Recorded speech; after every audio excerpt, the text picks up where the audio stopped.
যাই দেখি, অনেকদিন পরে বাইরে বেরোলাম, দেখি কোনো সরকারের তো ক্ষমতায় নাই। এখন দেখি কোনো ধান্দা বান্দার ব্যবস্থা করা যায় কিনা, কোনো দলের নাম বলে কাটিয়ে দেবো, সমস্যা নাই। ওরে স্যার, এই রাস্তা দিয়ে হাঁটতে গিয়ে পড়ে গেলাম। ওরে, এটা তো মেনে নেওয়া যায় না। কি করা যায়? আগে উঠে দাঁড়াই, তারপরে চিন্তা ভাবনা করে দেখছি। সালার পড়ে গেলাম, এটা তো মেনে নেওয়া যায় না। আজকে এই রাস্তা বন্ধ করে দেবো, এই রাস্তা দিয়ে কোনো মানুষজন যেতে পারবে না। সালার রাস্তায় পড়ে গেলাম কেন? এর জন্য সরকারকে জবাব দেওয়া লাগবে।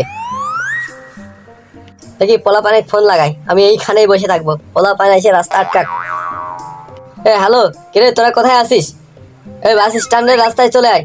সালা, আমি এই রাস্তায় হাঁটতে গিয়ে পড়ে গেছি, কেন পড়ে গেলাম এর জবাব না দেওয়া পর্যন্ত এই রাস্তা দিয়ে একটা মাসিও মশাও যাইতে দেবো না। আয় তোরা। হ্যাঁ হ্যাঁ উস্তাদ, কি হয়েছে? হ্যাঁ, তাই নাকি? ঠিক আছে, সমস্যা নাই, আপনি ওইখানেই বসে থাকেন, আমি সব পোলাপান লয়ে আসতেছি। রাস্তায় আপনি পড়ে যান, কেন পড়ে গেলেন এর জবাব দেওয়াই লাগবে। আমি আসতেছি, আপনি বসেন, ওইখানেই বসে থাকেন আমরা না আসা পর্যন্ত। আমি পোলাপান নিয়ে এখনই চলে আসতেছি ওস্তাদ। ওই চল, সব রাস্তা অবরোধ করতে হইব। কেন, কি হয়েছে রে ভাইয়া? আর বলিস নে, সালা ওই বাস স্ট্যান্ডের রাস্তায় ওস্তাদ হাঁটতে হাঁটতে কোথায় যেন যাইতেছিল, পড়ে গেছে। কেন পড়ে গেল এর জবাব দিতে হবে। ঠিক আছে, চল তাহলে।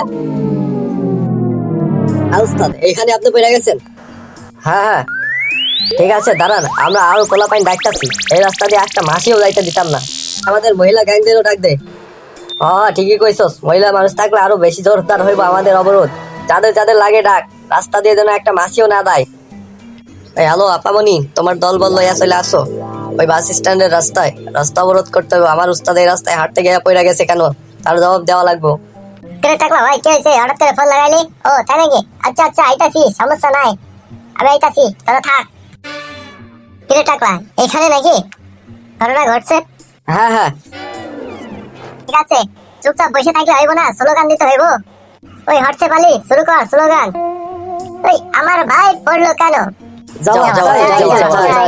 আমার ভাইয়ের পড়ে যাওয়া বৃথা হতে দেব না, সরকারের চামচারা। দর্শক, আমরা আছি এখন বাস স্ট্যান্ডের এই রাস্তায়। এই রাস্তাটি সকাল থেকে কিছু লোক অবরোধ করে রেখেছে। আমরা সেটাই আপনাদের জানানোর চেষ্টা করব, কেন এবং কি জন্য তারা, তাদের দাবি দাওয়া কি এবং কি জন্য তারা এই রাস্তাটি অবরোধ করে রেখেছে। চলুন তাদের সাথে কথা বলে দেখি তারা কি জানায়। আসলে ভাইয়া, আপনাদের কি সমস্যা? আপনারা এই যে সকাল থেকে এই রাস্তাটা অবরোধ করে রেখেছেন, এটাতে দেশের ক্ষতি হচ্ছে এবং জনগণের বিরক্তি সৃষ্টি হচ্ছে এবং জনগণের ভোগান্তি সৃষ্টি হচ্ছে। কি আপনাদের কোনো কিছু মনে হচ্ছে না? আপনাদের কি সমস্যা আর আপনাদের কি দাবি দেওয়া, আপনারা যদি একটু জানাতেন।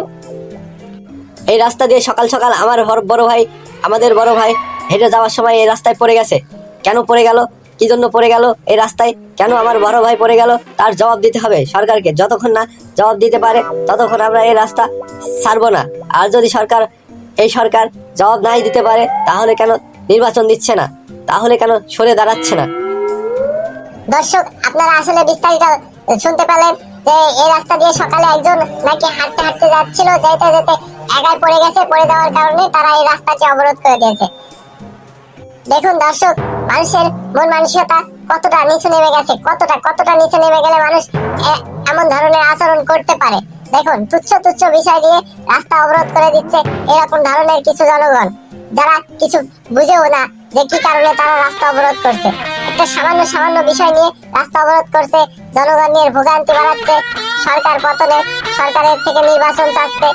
আরে ভাই, আপনাদের যদি কোনো সমস্যা হয় তাহলে আপনারা অবশ্যই জানাবেন। এই সকল তুচ্ছ বিষয় নিয়ে কেন জনগণকে ভোগান্তিতে ফেলছেন আপনারা? দর্শক, ভিডিওটি বানানো আসলে বর্তমান বাংলাদেশের প্রেক্ষাপটের দিক থেকে বিবেচনা করে, আমি জানি না কতটুকু সঠিক বা কতটুকু ভুল। শুধুমাত্র বিনোদন ও আনন্দ আর কিছু ঘটনার প্রেক্ষিতে ভিডিওটা বানিয়েছি। যদি আপনাদের ভালো লাগে তাহলে অবশ্যই লাইক দিবেন, আর ভিডিওর সাথে যদি একটু কারোর মতামত মিল থাকে তাহলে কমেন্ট করে জানাবেন, আর আমাদের চ্যানেলটি সাবস্ক্রাইব করে আমাদের সাথেই থাকবেন।